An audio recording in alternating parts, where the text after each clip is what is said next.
இந்த ஊரில் பேயெல்லாம் அதிகமாக இருக்குன்னு சாமிக்கிட்ட சொல்கிறாங்க. 2024 உள்ள வீடியோ தான் இது.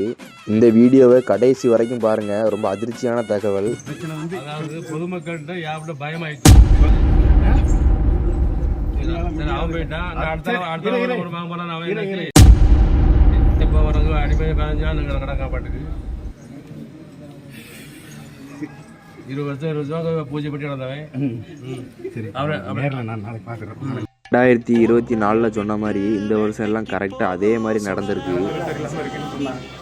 நான் செஞ்ச பிறகு குறைஞ்சிருக்கா கூடியிருக்காப்பா நீ சொல்லாத சொல்லு. உனக்கு மனசு திருப்தியா இருக்கா? அல்லாத காப்பே தீமையை அழிப்பேன்.